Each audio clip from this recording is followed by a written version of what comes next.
Հա, մոպեդներ։ Սիրով պատասխան եմ։ Տեսեք, շտապ օգնության ծառայության արձագանքման արագությունը ապահովելու համար մենք հասկանում ենք, որ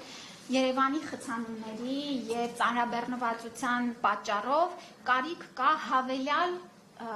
ուրեմն ներուժ ներգրավելու և այս առումով մի քանի երկրների փորձ ենք ուսումնասիրել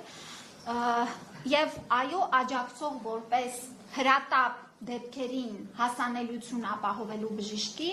մենք ծրագիրը շուտով պիտի որ արդեն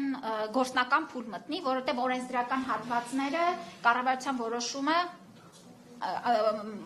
շրջանառվում է կառավարության որոշումը շուտով կընդունվի։ Եվ ես կարծում եմ սա շատ լավ նախագիծ է։ Ձեզ ասեմ, որ երբ որ ես Իսրայելում էի, իրենց շրջայց էի իրականացնում իրենց շտապ օգնության ծառայության շրջանակներում, այնտեղ այդ կենտրոնում տեսա 14-ից 15 տարեկան լիքը այսպես երիտասարդներ, ովքեր որ պտտվում էին, հագուստ էին հագել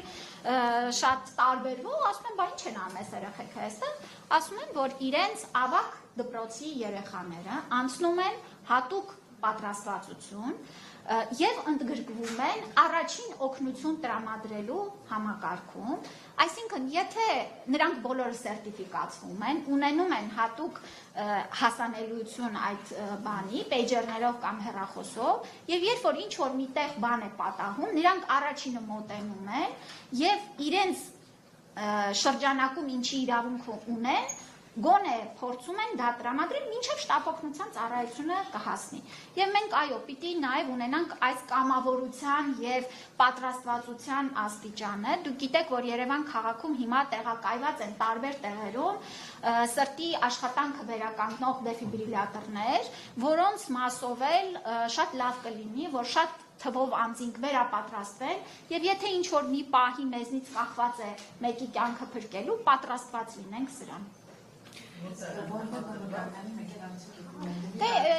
Մոպեդները կարծեմ ավելի այնտեղ դասակարգիչ կա, չէ, վարորդական իրավունքների։ Այո, այսինքն, չէ, ես ուզում եմ ասեմ, վարորդական իրավունք ունի դասակարգիչներ, մոպեդ, մեքենա, ինչ դասակարգի մեքենա, այո, եթե պահանջը կա, այո, նրանք կվերապատրաստվեն, կստանան համապատասխան այդ կարգի վարորդական իրավունք և կիրականացնեն։ Չէ, մեկ անձ է լինելու իր պայուսակով և այստեղ էլ մենք ճիշտ եք նկատում, որ մեր շտապ օգնության ծառայության ընդհանրապես մասնագիտական պահանջի մասով մենք վերանայելու խնդիր ունենք և գիտեք, որ շատ երկրներ անցել են պարամեդիկների ինստիտուտին, այսինքն ոչ թե շտապ օգնության, եթե դա հատուկ սրտային բրիգադ չէ և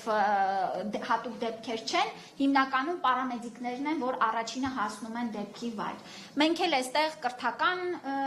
ուրեմն բանի ծրագրի մշակման հարց ունենք և հետագա տարիներին սա մեր բարեփոխումներից կարևոր ուղղություն է։ Ուրեմն Հայաստանի Հանրապետությունում աշխատանքի իրավունք ունեցող բոլորը, այդ թվում բժշկական մասնագիտացմամբ և ոչ միայն մենք բոլորին սիրով ընդունում ենք և քաջալերում ենք, ինչքան որ Հայաստանը ունենա տարբեր մշակույթների, ազգության ներկայացուցիչներ, մենք այնքան հարուստ կլինենք, չպիտի պարփակվենք և չպիտի ունենանք նման վերաբերմունք, ինձ թվում է ճիշտ չէր նշելը։ Ապրեք, որ ճիշտ է։ Ինչու՞